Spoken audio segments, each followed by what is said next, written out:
toute éternité. Tu règnes revêtu de majesté, rempli de puissance et de sainteté.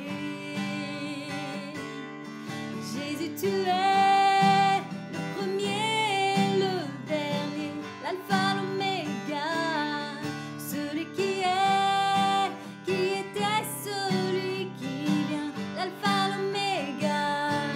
Jésus, tu es. Jésus, tu es. Tu détiens la puissance dans tes mains. Tu détiens la puissance dans tes mains, car toute autorité te revient. Tu es tout puissant et souverain.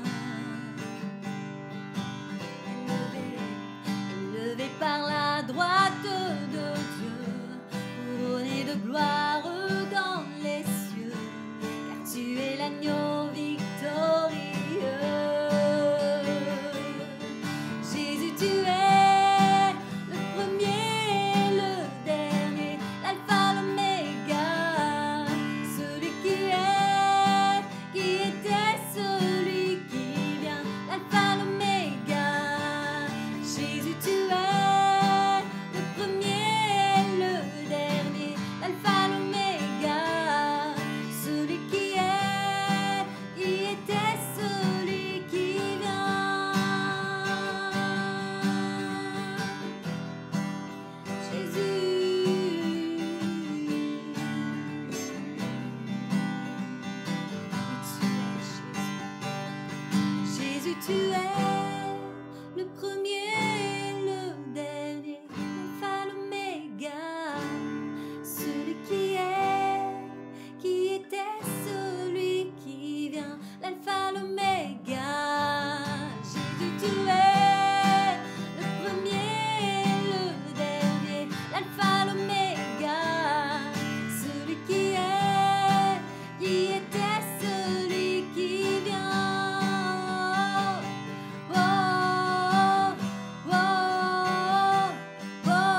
Bonjour, bien-aimés dans le Seigneur.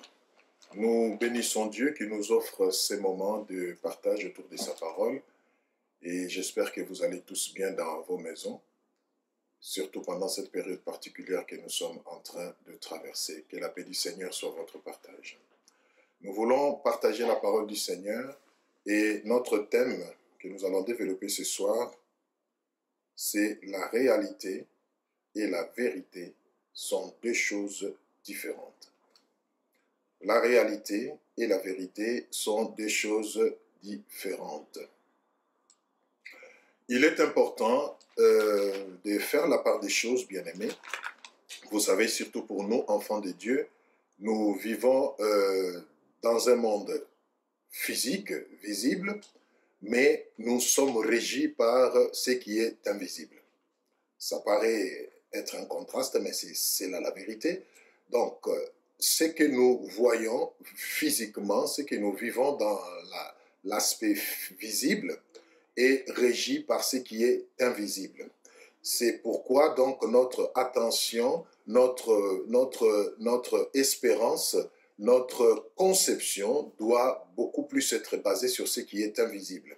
Et c'est à ce niveau-là que la distinction de ces deux notions est très capitale pour affermir notre marche avec le Seigneur. Alors, nous allons commencer par définir la réalité. Qu'est-ce que nous appelons la réalité? La réalité, c'est ce que l'on vit présentement. C'est la situation actuelle que l'on traverse. Ça peut être une maladie, par exemple. Au moment où nous parlons, la réalité, c'est que vous êtes malade, par exemple, et que vous êtes à l'hôpital. Au moment où nous parlons, la réalité peut être peut-être que vous êtes au chômage. C'est ça la réalité, parce qu'au moment où nous parlons, effectivement, vous n'avez pas d'emploi, vous n'avez pas de travail. La réalité peut être, c'est que nous sommes en train de traverser tous dans les nations. Coronavirus est en train de sévir. C'est une réalité. La preuve en est que nous sommes tous en confinement. Et voilà, les activités de la vie de chaque jour sont au ralenti. Et c'est une réalité. La peur est là, la psychose est là. Il y a des gens qui sont jour après jour infectés. Il y en a qui décèdent. Il y en a qui arrivent à guérir. Ça, c'est la réalité. Donc, bref, la réalité, c'est l'ensemble de tout ce qui est visible et de tout ce que nous traversons. C'est tout ce que nous vivons à un moment donné. Cependant, à côté de la réalité, bien-aimée, il y a une autre notion qui est très capitale et c'est surtout par rapport à cette notion que nous voulons nous atteler. Il y a ce qu'on appelle la vérité. La vérité, c'est ce que dit la parole de Dieu en ce qui concerne une réalité donnée. La vérité, c'est ce que dit la parole de Dieu. C'est la situation que l'on vit par rapport, non pas à ce que l'on voit, non pas à ce qui est visible, mais par rapport à ce qui est invisible et qui n'est peut-être pas encore manifesté. La vérité, c'est la volonté de Dieu pour nous. C'est ça la vérité. La volonté de Dieu pour nous. Et cette volonté de Dieu qui est la vérité est exprimée dans sa parole écrite que nous appelons les logos, comme aussi dans sa parole révélée que nous appelons le réma ou la révélation. Ça, c'est la vérité. Alors, le problème, c'est d'être en mesure de faire la différence entre ce que l'on vit réellement, c'est-à-dire la réalité, et ce que la volonté de Dieu dit. C'est que la parole de Dieu dit qui est la vérité. Et souvent, dans la plupart des cas, fort dommage, la réalité n'est pas nécessairement la vérité. C'est-à-dire ce que nous vivons, en réalité, peut être diamétralement opposé à ce qui est la vérité, c'est-à-dire ce que la parole de Dieu dit que nous sommes. Je vais donner un exemple pour illustrer cela. Ésaïe 61, nous lisons du 1er au 5e verset rapidement. Qu'est-ce que la parole de Dieu nous dit? L'Esprit du Seigneur, l'Éternel est sur moi, car l'Éternel m'a oint pour porter des bonnes nouvelles aux malheureux. Il m'a envoyé pour guérir ceux qui ont les cœurs brisés, pour proclamer aux captifs la liberté et aux prisonniers la délivrance, pour publier une année de grâce de l'Éternel et un jour de vengeance de notre Dieu, pour consoler tous les affligés, pour accorder aux affligés de Sion, pour leur donner un diadème au lieu de la cendre, une huile de joie au lieu de deuil, un vêtement de louange au lieu d'un esprit abattu, afin qu'on les appelle des téramites de la justice, une plantation de l'Éternel pour servir à sa gloire. Ça, c'est la vérité. C'est-à-dire, c'est une déclaration de la parole du Seigneur. L'Esprit du Seigneur est sur moi, et ça, vous vous souviendrez, pour ceux qui lisent la Bible, c'est la mission même de Jésus-Christ sur la terre. L'Esprit du Seigneur est m'a oint. Je suis venu pour guérir les malades. Je suis venu pour donner une bonne nouvelle, donner la paix. Je suis venu pour délivrer. Mais quand vous considérez la réalité de ce que nous vivons chaque jour, à l'opposé de cette vérité qui est biblique, vous verrez que les malades sont là, les gens sont toujours sous l'oppression, les gens sont toujours sous l'esclavage du péché, les calamités, les catastrophes continuent à sévir, et on a l'impression que cette vérité qui est dite et qui s'oppose à la réalité pose un problème. Je vais prendre un autre cas. La Bible dit par exemple, dans le psaume 91, 1, nous lisons, « Celui qui demeure sous l'abri du Très-Haut repose à l'ombre du Tout-Puissant. J'ai dit à l'Éternel, mon refuge et ma forteresse, mon Dieu en qui je me confie, car c'est lui qui te délivre du filet de l'oiseleur, de la peste et de ses ravages. » Vous pouvez continuer la lecture après. Donc, ce que nous voulons faire ressortir ici, c'est qu'il y a une vérité qui est dite en ce qui concerne votre vie et qui n'a peut-être rien à voir avec la réalité que vous êtes en train de vivre actuellement, présentement. La Bible dit par ses meurtrissures, nous sommes guéris. Ésaïe 53. Mais vous, la réalité au moment où nous parlons, c'est que vous êtes malade. Vous êtes hospitalisé. Vous êtes peut-être en train de traverser une situation compliquée. Maintenant, la question que nous nous posons, est-ce que la vérité, qui est la volonté de Dieu, peut-elle supplanter la réalité que le monde nous impose pour attester qu'effectivement Dieu est réel? Ça, c'est une interrogation que nous posons. Et avant de répondre à cette interrogation, nous voulons prendre un cas dans la Bible qui nous montre le contraste entre la réalité et la vérité. Nous prenons le cas de Joseph. Vous connaissez Joseph, l'un des enfants de Jacob. Jacob avait 12 enfants, n'est-ce pas? Avec Joseph, l'un de ses enfants. La réalité que Joseph a vécue, c'était quoi? C'est qu'il était esclave, vendu par ses frères, rejeté par la famille, amené très loin de sa famille comme esclave en Égypte, dans la maison de Potiphar. Ça, c'était la réalité que Joseph était en train de vivre. Vous pouvez voir le texte dans Genèse, pour ceux qui aimeraient prendre la référence. Donc, Genèse 37, 5 à 11, et puis Genèse 37, de 23 à 32. Je vous résume l'histoire. Donc, la réalité que Joseph vivait, c'est que ses propres frères l'ont vendu. Ses propres frères l'ont trahi. Et il a été emmené comme esclave en Égypte, dans la maison de Potiphar, où il finira même dans la prison. Ça, c'était la réalité de la vie de Joseph en ce moment-là.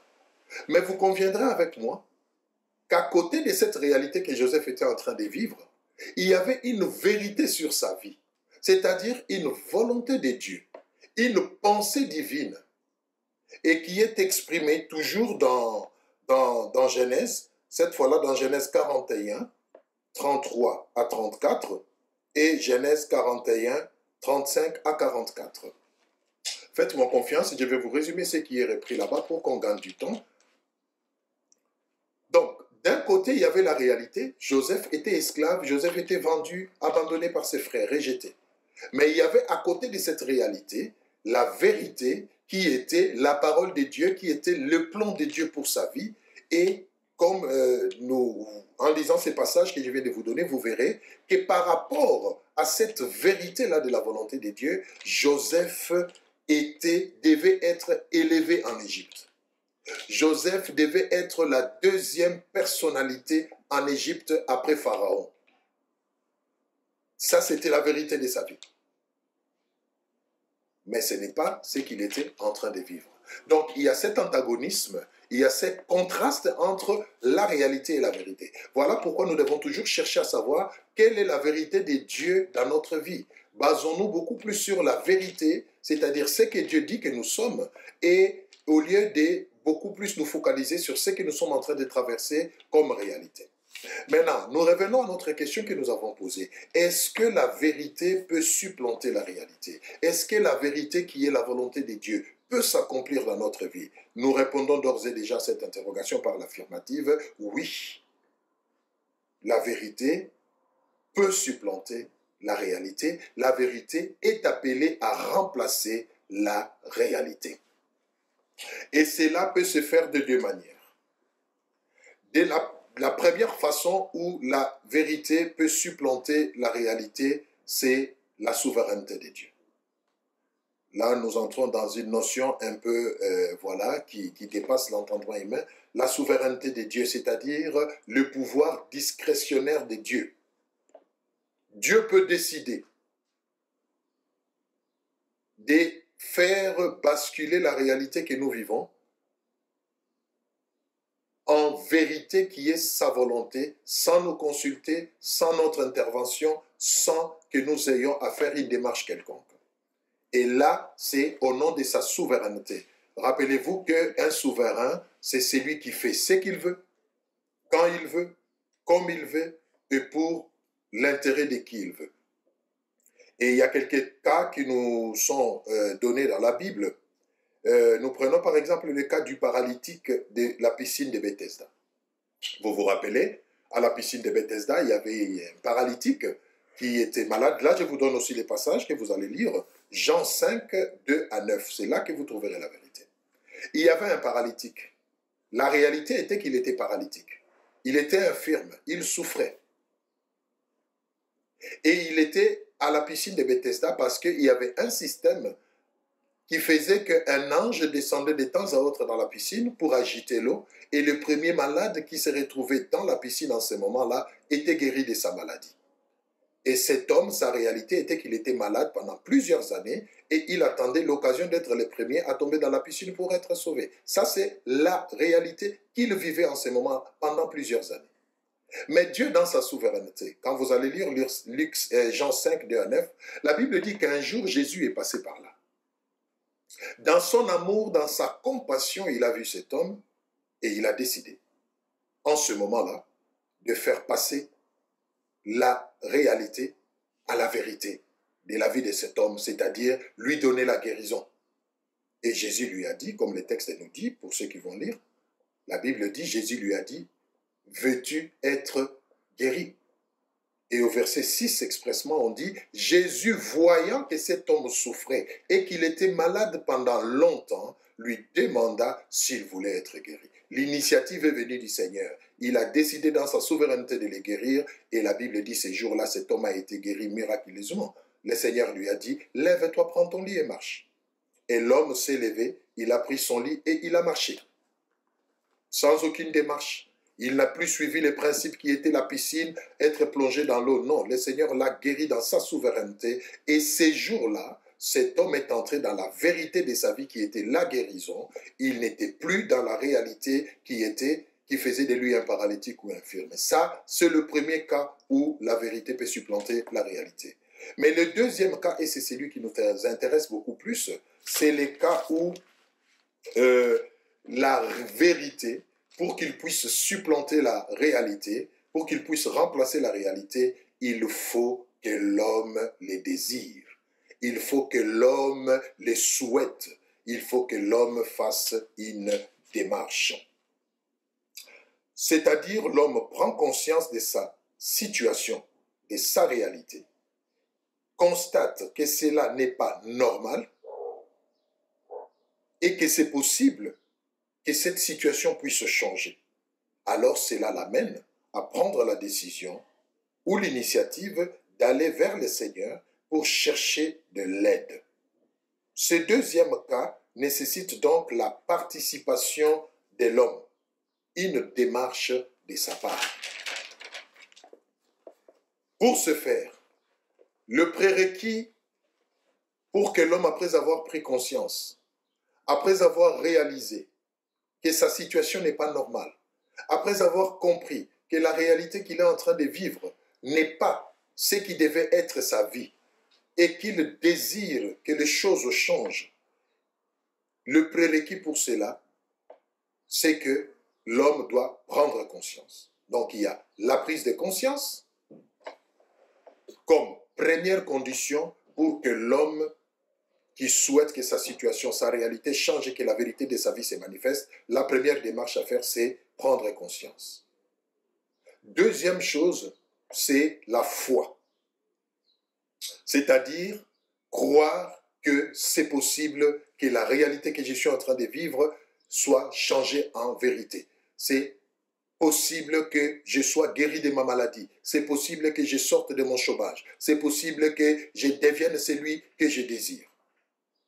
Troisième prérequis, c'est la décision. Ah oui, tu prends conscience que ta réalité n'est pas normale et qu'il faut que les choses changent. Tu as la foi, tu crois que les choses peuvent changer.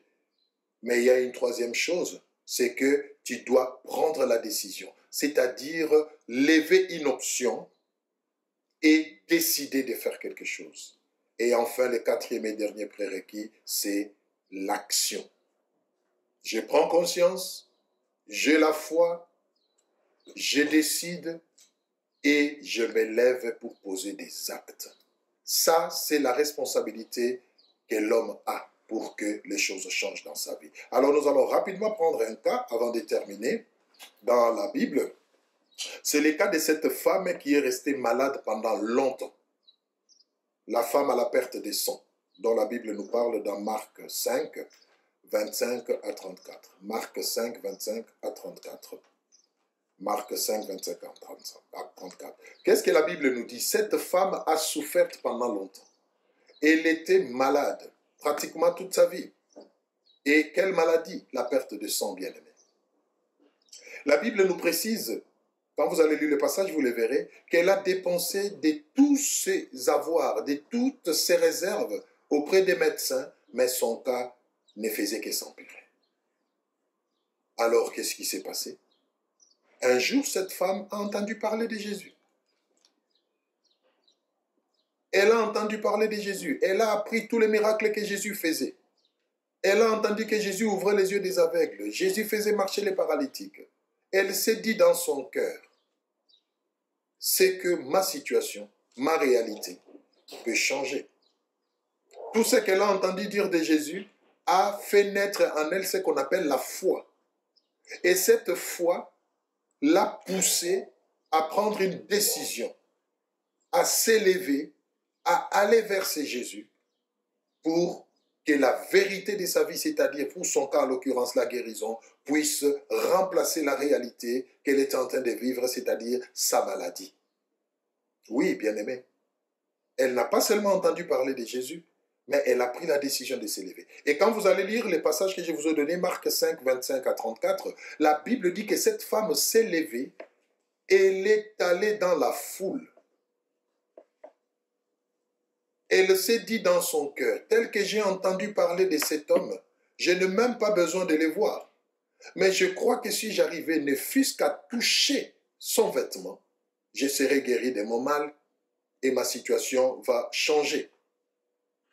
Et la Bible dit, elle s'est levée, elle est entrée dans la foule et elle s'est arrangée pour toucher l'habit de Jésus. Et à l'instant, nous dit la Bible, sa maladie s'est arrêtée, son mal s'est arrêté. Cette femme a été guérie instantanément de son mal. Et en ce moment-là, la vérité de sa vie qui était la guérison a remplacé la réalité qui était la perte de sang, qui était la maladie qui avait duré pendant longtemps dans sa vie. Elle a été guérie totalement et elle a rendu grâce au Seigneur. Donc vous comprenez, bien-aimés, qu'il y a des situations que nous traversons qui constituent des réalités de notre vie, mais que nous ne devons pas cautionner. Nous devons nous lever, prendre conscience que ce sont des situations anormales, des difficultés, l'instabilité dans la famille. Il y a des gens qui sont instables dans la famille, instables dans les mariages. Vous n'arrivez pas à vous maintenir dans une position pendant longtemps. Ce sont des réalités qui doivent vous interpeller. Et je vous informe aujourd'hui de la part du Seigneur que vous avez la responsabilité. Vous pouvez décider aujourd'hui que cette réalité cesse et que la vérité qui est la volonté de Dieu de votre vie puisse se manifester. Mais pour cela, vous avez une démarche à faire. Vous devez vous lever. Vous devez chercher le Seigneur. Vous devez croire que c'est possible. Comme cette femme s'est levée et a vu la main de Dieu, vous pouvez vous aussi vous décider aujourd'hui de vous lever et de voir la main de Dieu. Voilà la bonne nouvelle que je vous amène aujourd'hui. Je ne sais pas quelle est la réalité que vous êtes en train de vivre aujourd'hui, individuellement ou au niveau de la famille. C'est peut-être une maladie, c'est peut-être une infirmité, c'est peut-être le célibat, les divorces. Vous n'arrivez pas à être stable dans votre mariage. Mais croyez-moi, il y a quelqu'un qui est capable de tout changer. Et c'est quelqu'un, c'est Jésus-Christ de Nazareth, qui a donné sa vie à la croix pour vous et qui est prêt à venir au secours de votre situation. Mais comme nous venons de le voir, cette réalité, cette situation peut changer si vous faites votre part. Levez-vous, prenez la décision aujourd'hui de voir les choses changer et donnez votre vie à Jésus. Cherchez-le, demandez son aide, il vous aidera, il vous libérera et vous verrez que la vérité de votre vie, qui est la volonté du Seigneur, va remplacer la réalité que vous vivez et votre vie sera changée. Alors vous deviendrez un témoignage pour le Seigneur. À partir de vous, les autres sauront que Dieu existe et que c'est possible avec lui, les choses puissent changer. Voilà la bonne nouvelle que je vous amène de la part du Seigneur ce soir. Nous allons nous arrêter là parce que notre temps est arrivé à sa fin. J'aimerais que vous qui avez écouté cette parole, peu importe la réalité que vous êtes en train de vivre maintenant, croyez-moi bien-aimés, c'est possible que cette réalité laisse place à la vérité de votre vie. Avec Jésus-Christ, tout est possible. Mais il attend que vous puissiez ouvrir la porte de votre cœur. Il attend que vous puissiez croire que c'est possible et venir à lui, afin que les choses puissent changer. Vous qui le connaissez déjà comme Seigneur et Sauveur et qui traversez une réalité dure, je vous encourage, fortifiez-vous. Il va s'élever les derniers, il va vous donner la victoire. Persévérez dans cette voie. Et vous qui ne le connaissez pas encore, vous qui n'avez pas encore donné votre vie à Jésus, c'est une occasion, bien-aimée. Décidez aujourd'hui de l'accepter comme Seigneur et Sauveur, de vous confier à lui, et vous verrez que votre vie prendra une autre tournure. Et alors, vous pourrez vous aussi devenir un témoin de Jésus-Christ. Voilà, que le Seigneur vous bénisse. Et j'aimerais que nous puissions incliner nos têtes là où nous sommes pour faire cette prière ensemble. Seigneur mon Dieu, je te dis merci pour mon frère, pour ma sœur qui a entendu cette parole.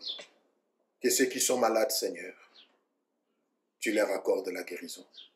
Et que ceux qui ne te connaissent pas, ô Dieu, le Saint-Esprit continue l'œuvre de conviction dans leur cœur pour qu'ils puissent te connaître et donner leur vie à toi. Bénis le Seigneur et laisse que cette parole soit une sémence qui va germer et porter des fruits dans la vie de tout un chacun. Merci pour ta fidélité. Au nom de Jésus-Christ, nous avons prié. Amen. Voilà, que le Seigneur vous bénisse.